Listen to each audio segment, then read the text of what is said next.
যে আমি পাস করি আর ফেল করি আপনাদের পাশে থাকবো।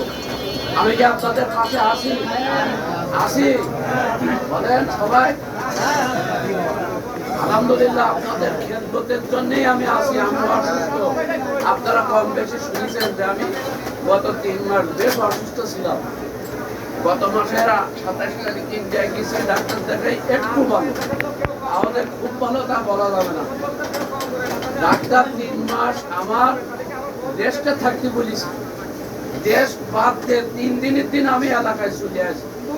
এইভাবে সমস্ত ইউনিয়ন ঘুরতেছি। আলহামদুলিল্লাহ, আপনাদের দোয়ায় সব জায়গায় ব্যাপক একটা সাড়া পাচ্ছি।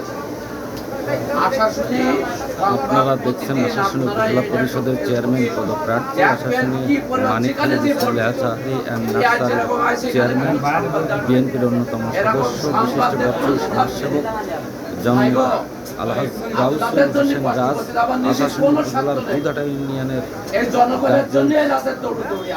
মাঠ প্রাঙ্গণে এলাকাবাসীর সাথে শুভেচ্ছা বিনিময়কালে বক্তব্য প্রদান করছেন। আমরা সেটি প্রতিদিন আশাশুনি সংবাদের মাধ্যমে আপনাদের কাছে তুলে ধরার চেষ্টা করছি।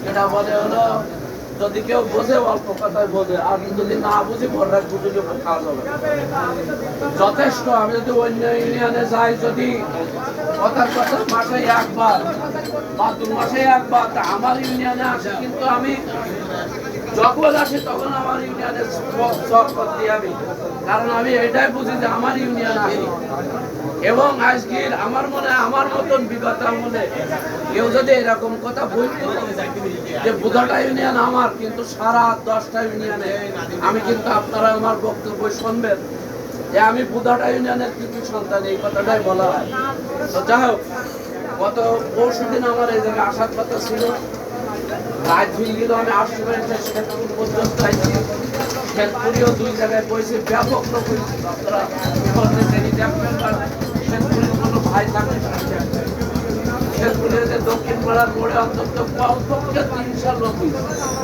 এইভাবে যেখানে যাচ্ছি ওর ওভারেও এরকম 100 মতো লোক, নোয়াপাড়া দুটো প্রোগ্রাম করেছে, 2 মাথায় দুটো, সেখানেও 150 করে মানুষ হয়েছে।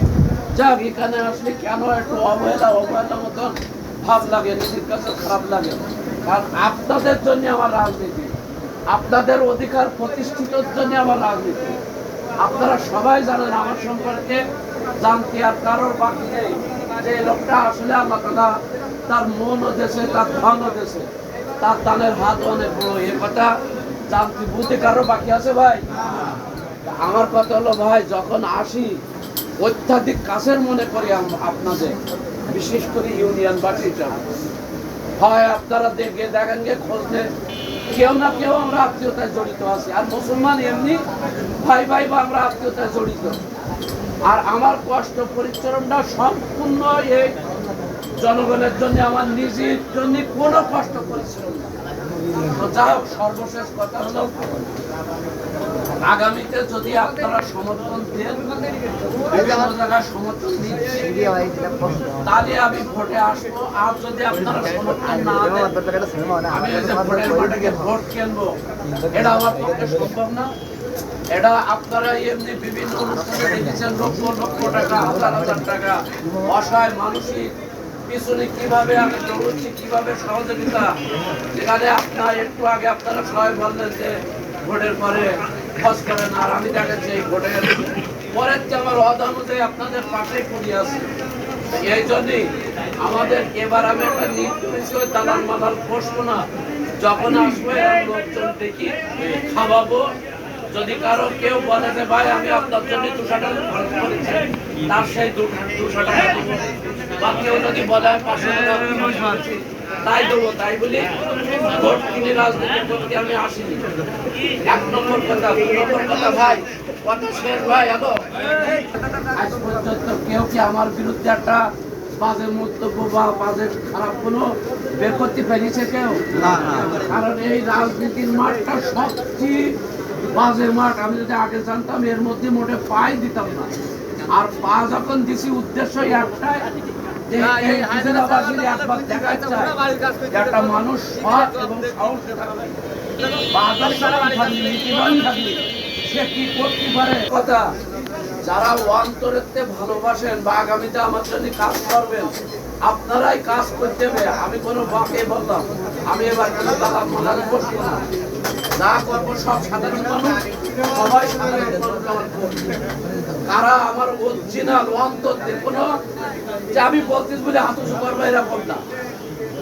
আপনারা একটু মনের যারা আমার ভালো লাগে, ভালোবাসেন, আমার কার্যকলাপ শুনেছেন, আমার সম্পর্কে জেনেছেন, যদি আপনারা আলহামদুলিল্লাহ মনে করেন না এই লোকটার পিছনে জামাতেরও একটা এমপি হয়েছে, আমরা এই লোকটা যখন আমাকে পিছনে এত কষ্ট এত পরিশ্রম করতেছে, আমরা এই লোকটার একটা বার একটু ভোটে দেখেন।